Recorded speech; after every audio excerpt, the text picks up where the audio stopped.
I arrived in Bath just as the sun began to slip behind the neat rows of chimneys, tinting the cobbled streets in soft amber. The air was crisp and dry, the kind of cold that makes your fingertips sting if you keep them out too long. I was 17, dressed neatly in my dark blue suit and freshly polished shoes, proud to be on my first business trip. London had sent me here for a minor errand, something to test my independence, my boss said. I had planned everything: train schedule, directions, and a reliable hotel recommended by a colleague. But all that planning went out the window the moment I saw that house. There was something oddly charming about it, a small, squat building tucked between two larger, plainer ones. It looked like it had grown out of the sidewalk rather than being built. The sign in the window was what caught my eye. "Bed and breakfast," it read, the letters neat and inviting, like they had been written by someone who took pride in their penmanship.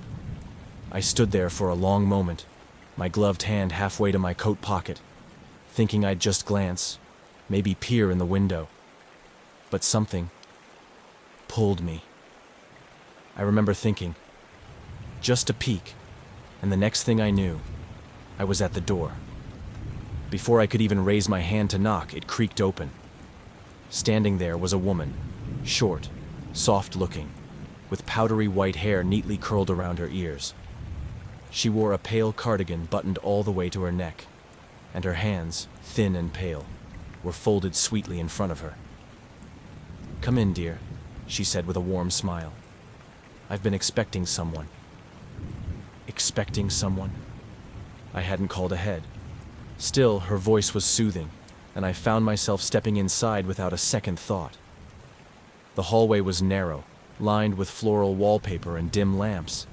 It smelled faintly of lavender and something else I couldn't place, a sweetness tinged with something stale. "I've just the room for you," she chirped, leading me deeper into the house. Her footsteps made no sound on the plush carpeting. "Such a lovely boy, so proper, just like—" She trailed off and didn't finish the sentence. I was about to ask her to clarify, but she turned a corner and gestured to a small parlor. "Why don't you sit and have some tea first? I'll get the key to your room." It was late, and the thought of tea warmed me. "That's very kind, thank you." As I sat on the edge of a lumpy armchair, I glanced around. The parlor was cozy, but still. Too still. A large parrot sat in a cage by the fireplace, completely motionless. On the floor by the hearth lay a dachshund, curled as if asleep.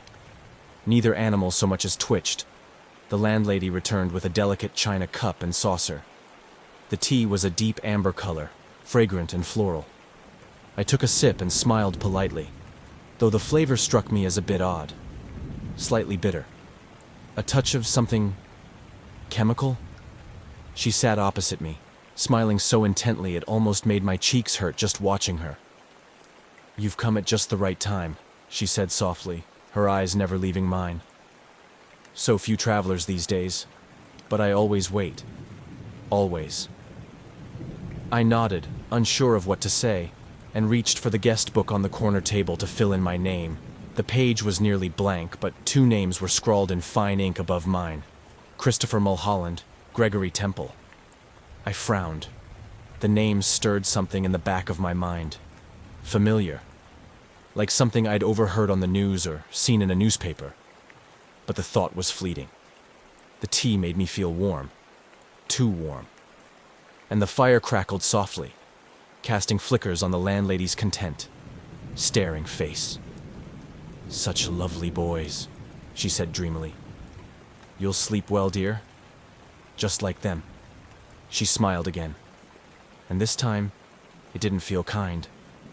It felt like a cage quietly clicking shut. I didn't sleep right away. Even though the fire had settled into soft embers, and the landlady had retreated to the kitchen humming some old, warbled tune, I stayed in that stiff little armchair, staring at the names in the guest book. Christopher Mulholland, Gregory Temple. They weren't common names, and something about them itched at the edge of my memory. I'd seen those names before, I was sure of it. But where? School? No. No, it wasn't personal. It was colder than that. Distant. Like the way you remember a face from a photograph, or a headline. The landlady reappeared with a plate of ginger biscuits that looked oddly untouched despite her insisting she'd just made them. She set them on the coffee table and sat down across from me again, folding her hands gently in her lap. "You're very curious," she said with a smile that never quite touched her eyes. "So bright and thoughtful, just like Christopher." I flinched at the name. "Christopher Mulholland?" I asked slowly. "He stayed here, didn't he?" "Oh, yes. Such a lovely boy. So polite. Beautiful skin," she said dreamily. "And Gregory, too. Both upstairs now. So quiet, my boys. Just like you." Upstairs. I shifted in my seat. "Are they still staying here?" Her smile widened, but she didn't answer the question. Instead, she picked up the teapot and offered more tea. I declined. My stomach had begun to turn slightly, a queasy roll that I tried to blame on travel. "I don't remember seeing them leave," she added thoughtfully. "Isn't that funny?" I nodded, unsure what else to do, and set the guest book down. "Do you get a lot of visitors?" She tilted her head. "Oh, not really. Just when the time is right. I don't like too many people coming through. Makes it hard to keep things tidy." Her voice was soft, almost apologetic. She sounded like a grandmother fussing over too many children at once. But the way she said it, it made me feel like I wasn't a guest so much as part of the furniture. I stood up, suddenly restless. "Would it be all right if I had a look around?" "Of course, dear," she said sweetly. "Your room is upstairs, second on the right. I've prepared it just for you." I didn't go straight to the room. I wandered down the hallway, letting my fingers trail along the wallpaper that curled slightly at the edges. The house was quiet, too quiet. No ticking clocks, no creaks from upstairs, just silence, dense and absolute. On a row of hooks by the stairs hung two coats. One was a brown tweed with elbow patches. The other was a sleek gray overcoat, barely dusty. Below them, two pairs of polished shoes sat neatly on the mat, perfectly aligned. They looked brand new, untouched. A strange chill ran through me. I stared at the coats, then glanced back at the parlor. The dog still hadn't moved. The parrot sat in the same stiff posture on its perch. I turned toward the stairs. Something in me wanted to bolt out the door, but another part, stubborn, young, and determined not to seem rude, kept me anchored. It was probably nothing.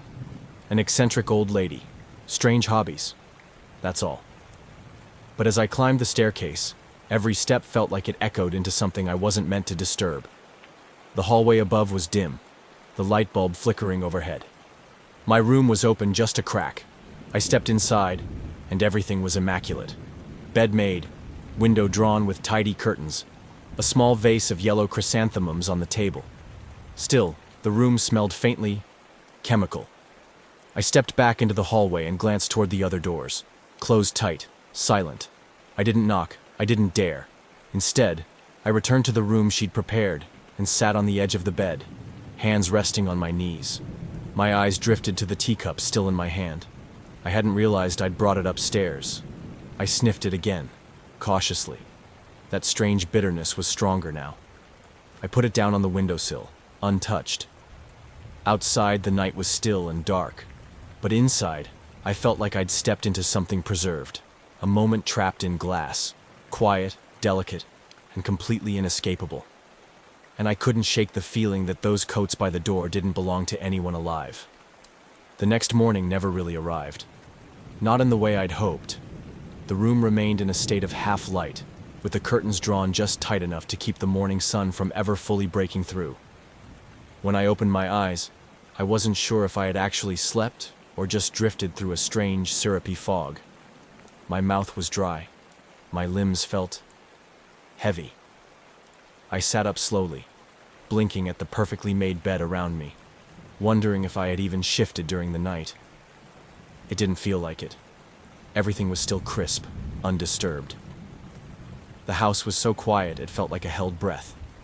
No ticking clock, no creak of floorboards from the upper levels, not even birds outside the window. just silence, thick and unnatural. I dressed and left the room, stepping carefully into the hallway. The floor beneath the carpet didn't groan under my weight the way old houses typically did.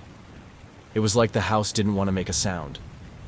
Downstairs, the parlor looked exactly as it had the night before, like time had frozen everything in place. The fire hadn't been relit. The tea set from yesterday still rested neatly on the side table. The air had a strange stillness, like a museum exhibit sealed behind glass.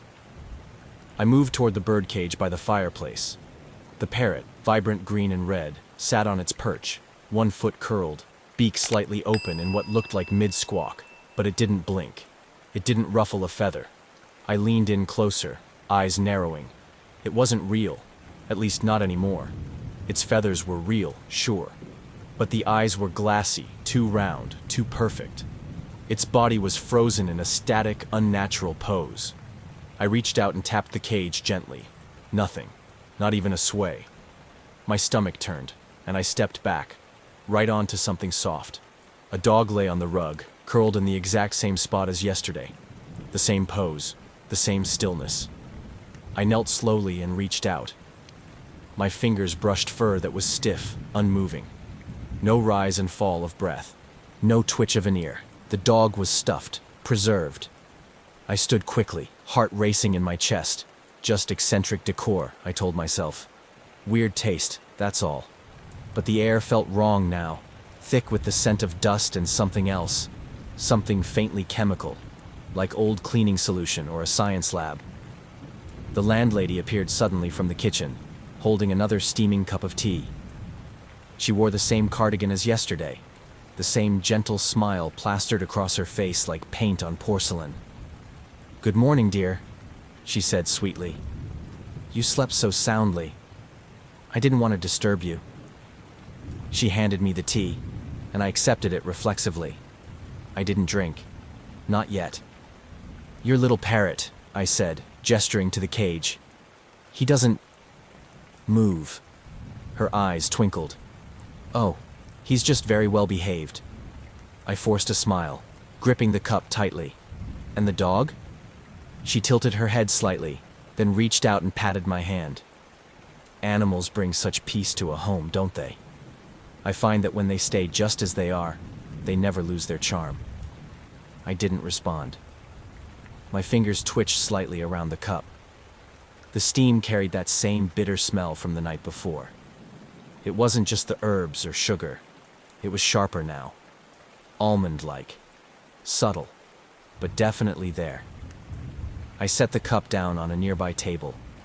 The landlady didn't seem to notice, or maybe she didn't care. She simply took a seat across from me and folded her hands in her lap again, as if nothing at all had changed. "You remind me so much of Gregory," she said softly, her eyes fixed on my face. "The way you sit, the shape of your jaw." She said it like she was seeing two people at once, like I was already halfway to being someone else in her mind. A long silence passed between us. I could feel the walls of the house pressing inward, like the house itself was watching, listening, waiting. I needed to leave. I needed to gather my things and walk out of that house and not look back. But when I stood, the world tilted ever so slightly. A dull throb started in my temples, and a faint haze fell over my vision. My legs worked, but sluggishly, like I was moving underwater. "I'll just freshen up," I mumbled, turning toward the hallway. She didn't stop me. She just smiled. And as I walked away, I could feel her eyes still on me. Quiet, calm, and impossibly patient. It came to me while washing my face. The cold splash of water hit my skin, but the chill that followed had nothing to do with the temperature. I stared at myself in the mirror, hands braced on either side of the porcelain sink, and the names repeated like a whisper in the back of my mind. Christopher Mulholland, Gregory Temple, and then it clicked. The newspaper, the London Times. A month or two ago. I hadn't paid much attention then, just a brief story tucked in a corner of the front page. Two promising young men, students, travelers, who had vanished under odd circumstances. Last seen, if I remembered correctly, in Bath. Bath. This house. That guest book. A wave of nausea rose in my throat. My hands shook as I dried them, and when I opened the bathroom door, the hallway seemed longer, darker than before. Back in the parlor, the landlady was arranging biscuits on a floral-patterned plate with such tenderness it made my skin crawl. She looked up when I entered, eyes crinkling like we were old friends. "Feeling better, dear?" she asked. I forced a smile. "Yes, thank you." I paused. "Christopher and Gregory, they're still here, right?" "Oh, yes," she replied instantly with a dreamy air. "Upstairs. Very quiet boys, just like you." My mouth was dry. "Have they, been here long?" She chuckled softly, brushing crumbs off the doily. "Time becomes so funny in a house like this. You hardly notice the days slipping by when you're surrounded by good company." I tried to laugh along, but it came out hollow. "I think I've heard their names before. In the papers, maybe?" She tilted her head. "The papers always exaggerate. Such a fuss over everything. Christopher was a darling boy. So polite. Skin like porcelain. And Gregory. Oh, such a sweet laugh." Her tone shifted as she spoke, taking on a strange reverence. Not nostalgia, not fondness. Something deeper. Worshipful. I sat on the edge of the armchair, my fingers twitching slightly against the fabric. I needed to stay calm. I couldn't let her see the panic beginning to crawl its way through me. She poured another cup of tea and offered it. I took it without drinking. "You know," I said carefully, "I haven't seen anyone else in the house, besides you." Her smile returned, too wide. "Well, of course. This is their home now. They're very private, my boys. They don't like noise, neither do I." I stared down into the teacup. The smell was stronger now. Bitter almond. It wasn't a normal tea. I knew that. I'd read enough mystery novels to recognize the scent. "Cyanide," I whispered under my breath. My heart was pounding. I tried to keep my voice light. "I might pop out for a bit. Just get some fresh air." She set her cup down with a clink. "Oh, it's much too cold for walking, dear. Why don't you rest? You've been traveling all day." Her tone was still sweet, but there was an edge now. Something firm beneath the softness. I stood anyway. "I left something upstairs," I lied. "Just going to grab it." She watched me go without a word. As I climbed the staircase again, a dizzy wave passed through me. My hands gripped the railing tightly. The tea. I hadn't drunk much, but maybe it didn't take much. My vision swam, and I had to blink hard to clear it. At the top of the stairs, I paused. My door was still ajar. But beside it, near the baseboard, I noticed something I hadn't seen before. A stain. Faint. Rust-colored. Just a smear. Like something had been wiped hastily. But it was unmistakable. Blood. I crouched to look closer, my heart pounding in my ears. There was no denying it now. I stood quickly and backed away down the hall. Doors lined the corridor, closed tightly. Were they locked? Were they rooms or tombs? I didn't want to know. Not yet. I just needed to think. To breathe. But as I turned to go back downstairs, I saw her at the foot of the stairs, watching me. Silent. Her smile didn't reach her eyes. She didn't blink. And in that moment I realized I was already too deep inside this house, and it was closing in. She insisted on walking me upstairs. I told her it wasn't necessary, but she just smiled that same sugary smile and placed a hand gently on my elbow, guiding me like a child who didn't know his way. I didn't want to be rude, didn't want to seem ungrateful, but every step up the narrow staircase felt like I was being led deeper into something I couldn't yet name, like the walls were closing in behind me. "You must be exhausted," she cooed as we reached the top landing. "Travel takes so much out of young boys. You'll feel better after a good night's rest. All my boys do." She said it with such softness, but it landed in my gut like a rock. My room was exactly as I left it. Every item undisturbed, the bed perfectly made. the air thick with that same cloying floral and chemical scent that now made the back of my throat sting. The landlady stepped inside ahead of me, smoothing the covers with both hands, then turning to examine me. Her eyes moved slowly from my face to my shoulders, then down to my hands. "You have such perfect hands," she said dreamily, "and such fine, fine hair. Like Gregory's. Or was it Christopher's?" She giggled, but there was a hollowness behind the sound that chilled me. Oh, I always get my boys mixed up in the beginning. I didn't respond. I couldn't. I just nodded and set my small suitcase down beside the bed. My hands trembled slightly, and I tried to hide it by turning toward the window. "You won't need to open that, dear," she said from behind me. "The draft isn't good for your lungs." I touched the latch anyway, more to check it than anything. It didn't budge, painted shut. The layers were thick, brittle, and old. She moved closer. "Let me tuck you in," she said. "I'm all right," I started, but she was already pulling the covers back, patting the pillow, motioning for me to lie down. It was impossible to say no without feeling rude or worse, provoking something I didn't understand. So I lay down, and she tucked me in, like a child, like a mother might do for a sick toddler. She pulled the covers up to my chin, gently patted my head, and smoothed my hair back with both hands. Her fingers were cold and smelled faintly of lavender powder and something more pungent, something metallic. "There," she whispered. "All snug." She lingered, her face just above mine. Her breath tickled my cheek. Then she leaned in, and for a second, I thought she might kiss my forehead. Instead, she simply whispered, "Good night, Billy. I'm so glad you came." Then she stood, turned, and closed the door softly behind her. I immediately sat up. My heart was hammering in my chest, thudding in my ears. I reached for the lamp and turned the switch. Dim yellow light flickered weakly. I went to the door and tried the knob, turned it, pulled. Nothing. It was locked. From the outside. The knob turned freely, but the door wouldn't open. No give, no click, just resistance.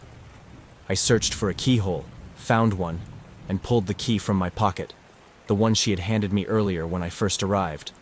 I slid it in. It didn't turn. Wrong key. Or maybe just a key for show. My pulse quickened.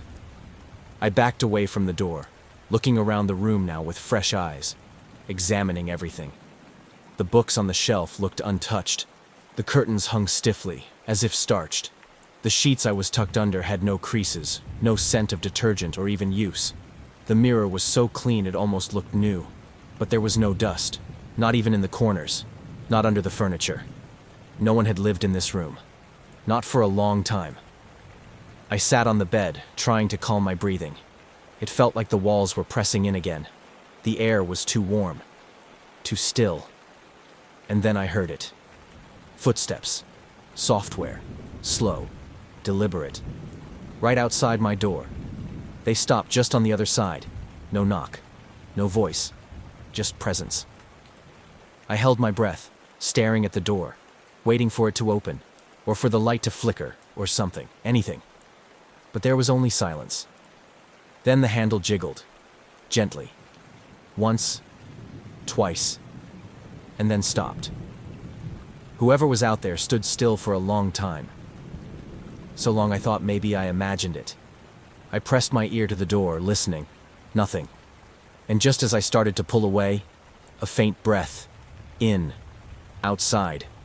Right against the wood.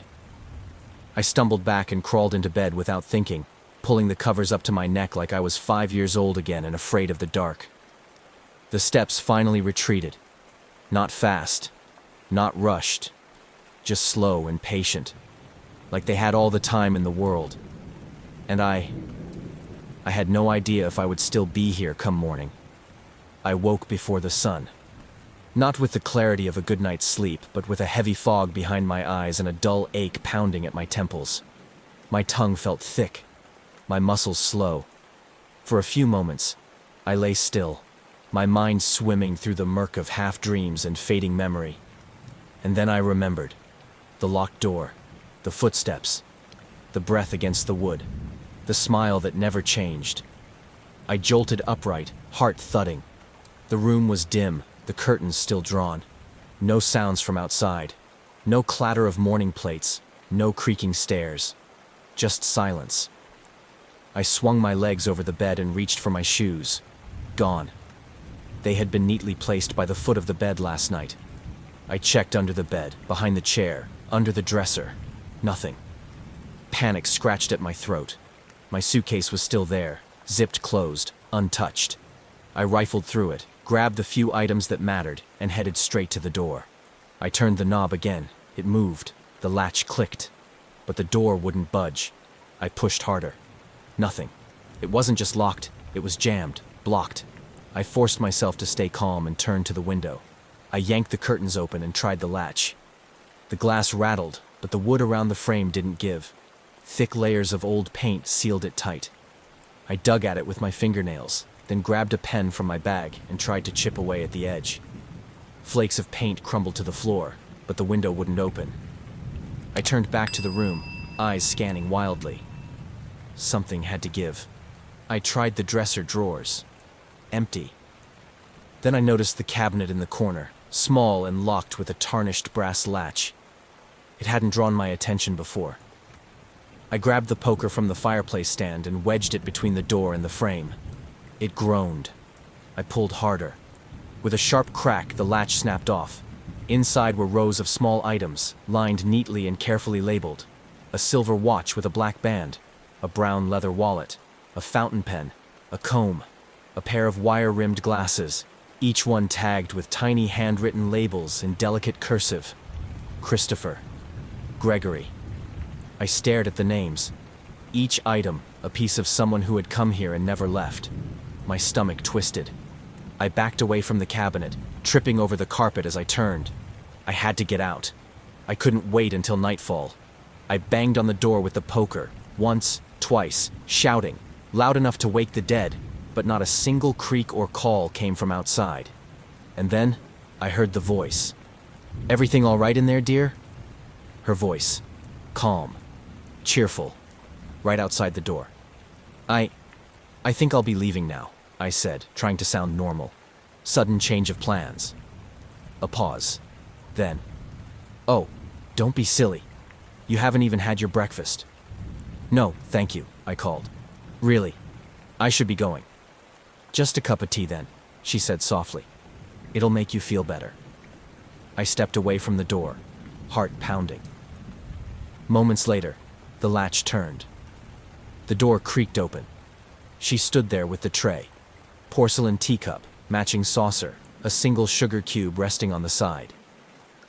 "I thought you might like something warm," she said, stepping inside without waiting for permission. I forced a smile, every muscle in my face trembling. "You're very kind." She set the tray on the table beside the bed, smoothed her skirt, and smiled at me. "I do like things to be just right," she said, turning to the window, brushing away a flake of paint from the sill. "Order is so important, don't you agree?" I didn't answer. She stepped toward the door again, pausing at the threshold. "Do try the tea before it gets cold." And then she left, the door clicking softly behind her. I stared at the cup. The steam rising from the surface carried that unmistakable scent. Sweet, almond-like, and wrong. Stronger now. No attempt to hide it anymore. The tea was the weapon, not the knife or the rope or the hammer. The tea was her ritual. I moved slowly to the cup, lifted it with both hands, and looked into the amber liquid. My own reflection wavered in it, distorted, fragile.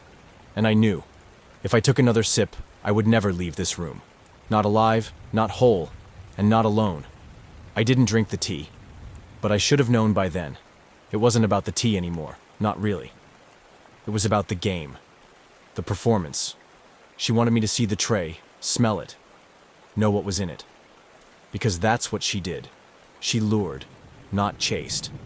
And I was already so deep inside her stage I couldn't tell where the curtains ended. I set the cup down carefully and stepped back, feeling the floor sway beneath me like the house itself was breathing. I had to get out. I didn't care how. I just needed to leave. I flung the door open, nearly breaking the hinges. She wasn't standing there. The hallway was empty. Still.